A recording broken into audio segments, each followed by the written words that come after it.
Nos traditions avec Nos traditions. Aïssa Thiam, Mbotenayo.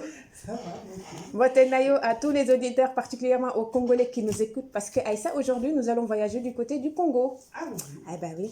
Donc Aïssa, aujourd'hui, nous allons parler d'un rite initiatique ancestral qui s'appelle le Kingunza. Le Kingunza. Voilà. Alors, C'est en Swahili?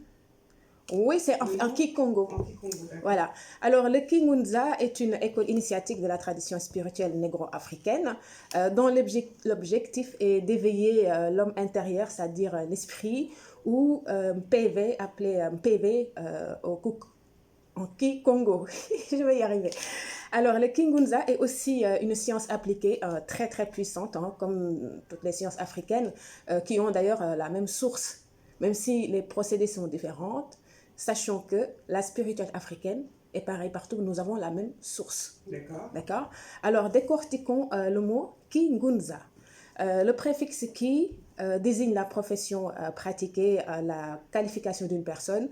Donc, quand on dit Kingunza, le Kingunza est celui qui pratique le Ngunza. D'accord. Alors, le ngu qui signifie la vibration primordiale ou la vibration fondamentale. Le suffixe za, c'est le plan en fait manifesté, c'est-à-dire c'est le monde matériel, c'est tout ce qui est concret. D'accord? Voilà, ce qui est réel et qui est palpable. On voit. Alors, le Kingunza, donc le Kingunza en fait est un véhicule utilisé pour atteindre le monde astral, invisible par le Ngunza, qui est un homme spirituel dont la mission est d'intercéder en faveur des humains bloqués dans le matériel avec comme conséquence parfois des maladies, parfois une incapacité de vivre en communion, puisque voilà, il y a trop d'ego, surtout dans le monde actuel où nous vivons. Donc le Kingunza, en fait, ça purifie la personne. D'accord? Alors, le Kingunza aussi, on dit qu'il fait partie des écoles spirituelles kémites pour atteindre le statut de Muntu, Muntu qui veut dire l'homme parfait. Ou je vais être plus explicite, Muntu, c'est en fait, c'est quand le Congolais dit Muntu, c'est l'homme qui a réussi à harmoniser sa vie intérieure et sa vie extérieure, en parlant du monde cosmique et la Terre. D'accord. D'accord. Alors donc, le Ngunza, on dit que c'est un purificateur d'âme. Il aide le récipiendaire de l'âme à dépasser sa vision matérielle du monde. Alors, nous allons parler de son origine, ou de ses origines. Alors, le Kingunza, qui est une spiritualité négro-africaine, date de plus de 200 000 ans avant Jésus-Christ. D'accord. Alors, la confrérie des dompteurs des léopards, à travers l'initiation, a créé le Kingunza et un autre rite qu'on appelle le Kintwadi. Ces deux, en général, ils sont liés. Ouais, ils sont liés. Voilà. Donc, et depuis, ça date depuis le bassin du Congo, en passant par la Nubie, et puis l'Égypte antique. Après, il y a une partie de l'Afrique de l'Est qui le pratique, une partie de l'Afrique du Sud, l'Afrique de l'Ouest. En fait, le Kingunza, on le trouve partout en Afrique. Mais sur des différents noms, tout simplement. Voilà. Donc, il n'est pas exclu, comme je disais, qu'on trouve le Kingunza partout. Parce que, comme on dit, comment on a expliqué, en fait, le premier homme qu'on a vu, en fait, il est apparu du côté du bassin du Congo. Parce que, en parlant de la région des Grands Lacs, bah, les Grands Lacs ne s'arrêtent pas seulement en Éthiopie ou à l'Est, mais ça va jusqu'au centre, au Rwanda et autres. D'accord? Alors, quand on parle de l'initiation Kingunza, il faut savoir que l'initiation dure toute la vie. Donc, il est préférable de laisser la personne, en fait, que la personne accomplisse d'abord certaines obligations de la vie, notamment le mariage, les enfants. Prêt, en fait. Voilà, il faut être prêt, mature, et puis voilà, ça peut commencer à 50, 40, 60, et j'en passe. Donc voilà, comme ça dure toute la vie. Le Kingunza, malheureusement, a été attaqué, diabolisé par les colons à l'époque de la colonisation, notamment les Belges, qui ont diabolisé le Kingunza. Donc les Ngunza ou les Kingunza se sont retranchés, ils vivaient en cachette et pratiquaient un travail spirituel clandestin. Et d'ailleurs, apparemment, ils avaient demandé même à Mobutu de bien les contrôler pour ne pas les laisser prendre le pouvoir, tu vois. Alors, le Kingunza n'est pas seulement une pratique spirituelle aussi. Le Kingunza pratique aussi la médecine traditionnelle avec les plantes parce qu'ils connaissent tout simplement les secrets. Donc, ils font de la médecine curative et préventive selon les plantes, mais aussi dans le côté mystique, il ne faut pas l'oublier, ce qui est le paradigme de l'Africain. Alors, l'ambiance du rite Kingunza, elle est toujours accompagnée de tam-tam ou tambour au son codé et aussi de chansons invocatrices, des incantations, des louanges aux ancêtres, aux entités, etc. Et comme dans tous les rites négro-africains, le tam-tam est utilisé. Parce qu'ils disent que le tam-tam est une vibration de son, d'accord, et il réveille l'esprit et active et amplifie les 5 sens, c'est-à-dire l'ouïe, le goût, le toucher, l'odorat, la vue, de telle sorte qu'ils correspondent au même niveau de vibration avec le rythme. D'accord. C'est pour ça que tu vois parfois les gens qui tombent en transe dans les rites de Ndop, en tout cas pour ce que je connais, que j'ai déjà vu au Sénégal, ce rite initiatique thérapeutique.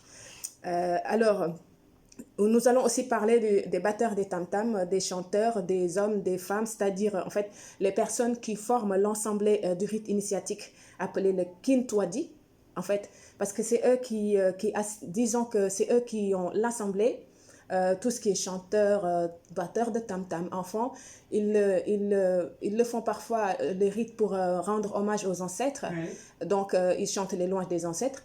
Mais ils ont besoin aussi du Kungunza qui a le secret des incantations, des mots à prononcer. Des initiés, quoi. Voilà, des initiés. Et dans le Kungunza, ils disent qu'en fait, les choses sont cachées en général dans les chansons.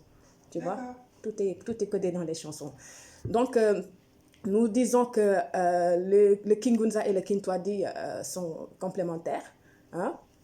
Et parce que quand on dit Kingunza aussi, en fait, ça concerne le côté privé, c'est-à-dire, c'est toujours sacré, mais ça concerne le côté privé, c'est-à-dire, c'est un groupe d'initiés qui sont là pour guider la population, les aider à suivre, disons, le sillage de la mat. D'accord. Et quand on parle du Kintwadi, le Kintwadi qui concerne le public, parce qu'on parle d'assemblée, mais c'est toujours sacré, hein, c'est pas un jeu. Alors, je voulais parler aussi de l'initiation du Kingunza qui est basée sur 4 éléments fondamentaux de la nature. Nous avons la terre, nous avons l'air, nous avons l'eau et le feu. Et je vais essayer d'expliquer chaque élément avec un exemple d'initiation, si l'heure nous le permettra. Alors, si on prend par exemple l'épreuve de l'élémentaire, ici, ils disent que l'initié est allongé sur le sol, il est allongé au sol sur le ventre. Et le superviseur, ou bien, c'est-à-dire le Ngunza, qui prononce une phrase du genre « retourne à la terre-mère ». Et le but recherché ici, en fait, c'est de le connecter avec la source de la terre-mère. D'ailleurs, ce rite, on le voit dans l'église catholique parce qu'apparemment, les évêques, pour donner l'approbation d'un prêtre, en fait, pour nommer un prêtre, le prêtre, il s'allonge par terre. Et je ne sais pas, il y a eu récemment une polémique sur Davido. Si tu te souviens, la vidéo, il était allongé par terre. Mon frère me dit c'est de la sorcellerie. Je dis, je ne sais pas si c'est de la sorcellerie, mais vu ce que je connais un peu sur le paradigme africain, ça ressemble à un rite initiatique spirituel. Après, je ne sais pas si c'est vrai ou pas. Bon, si on prend l'exemple de l'épreuve de l'élément feu, un grand feu est préparé avec des troncs d'arbres. Et n'oublie pas, toujours l'arbre, avant de couper son tronc, il faut demander pardon. Donc, ce sera avec des incantations qui sont prononcées. Et les incantations sont prononcées par les Ngunza et qui réclament que l'élément feu qui est dans l'initié se connecte avec le feu du bois qui est en train de brûler. Et donc, l'initié, en fait, il doit traverser le feu sans se brûler. Tu vois, sans se brûler, donc c'est ce qui symbolise en fait l'épreuve, comment on appelle ça? C'est ce qui symbolise, voilà, les obstacles des obstacles qu'il a traversés et que maintenant, c'est l'heure de la récompense. Je ne sais pas, il me reste combien? 2 minutes.